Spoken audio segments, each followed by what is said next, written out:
Hello Anju, can you introduce yourself and your organization and what the connection of climate change? Yeah.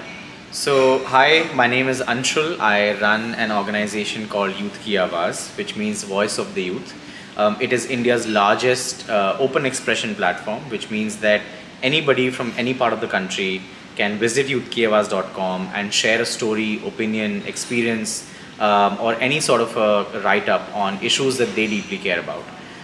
We've been working on multiple issues from mental health to gender justice to a lot more.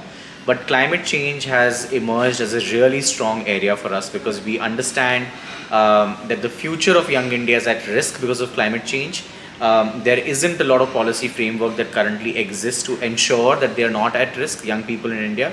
And that's why we are working on building a campaign called Zero Se Hero, which means zero to hero, where we're trying to get governments to adopt net zero policies and emerge as climate heroes.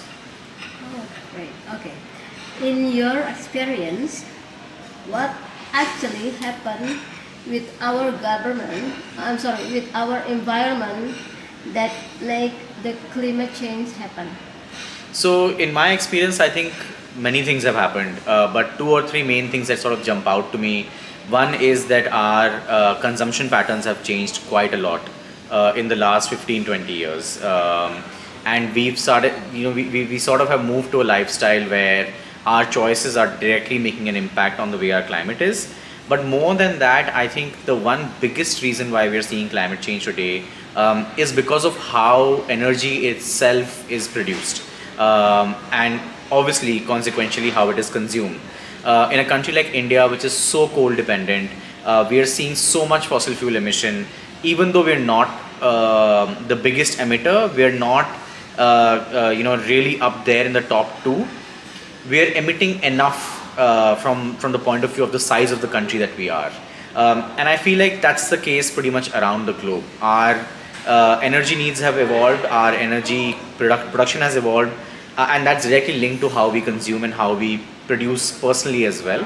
And I feel that's been the biggest reason why we're seeing climate change, because the more fossil fuel we consume, the more greenhouse gases we emit. The more greenhouse gases we emit, the more climate change that there is. Okay. Now, can you share your strategy to tackle the climate crisis and to achieve the net zero emission? So, at Youth Ki Awaaz, we understand very clearly that decision makers and policy makers have to be at the center of the net zero conversation, along with young people. It has to be a level playing field, it has to be a common platform where young people can talk directly to decision makers and decision makers can reach out to young people and collaborate with them to achieve net zero.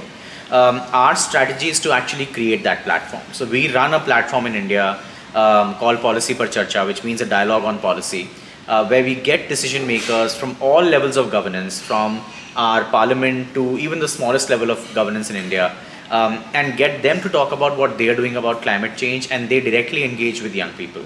This leads to one, a dialogue, a public dialogue. It creates more awareness, and it also makes a lot of these decision makers commit publicly to helping achieve net zero.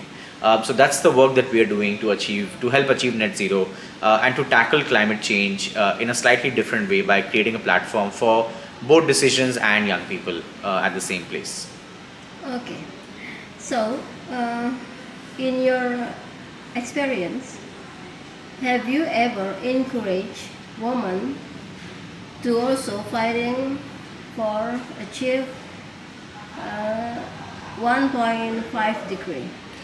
Absolutely. In fact, a big chunk of the audience that Youth Kevas caters to are women. All of the climate team in Youth Kevas, every single member of that team is a woman. It's a women-led team. The policy team that we have, all women. The people who organize the public dialogues with decision makers, all women. I'm the only male in that team. And even one of the biggest focus areas that we have within our work on climate change is gender justice. We look at how, because of climate change, there is going to be a direct impact on vulnerable populations, and women being at the center of that vulnerability in a big way. So a lot of the content that we have on our platform, a lot of the campaigning that we do on Youth Ki Awaaz, it's very gender centric, and women play a very important role in the kind of conversation that we have as well. Wow, amazing. Okay, one question is mm, closing statement that makes you bring the hero to zero.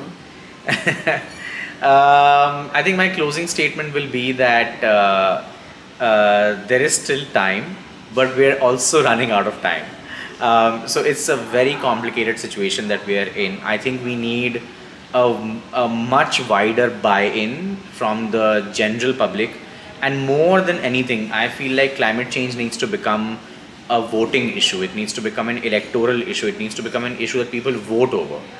Because only then will decision makers stop to care about doing something about it. So yeah, that's my closing statement. But that's also sort of like my hope that it becomes an electoral issue for every single country that's dealing with climate change across the world. Okay, thank you very well, Anshu. It's 6 minutes. Thank you so much. Thank you so much. Oh my God. Thank you.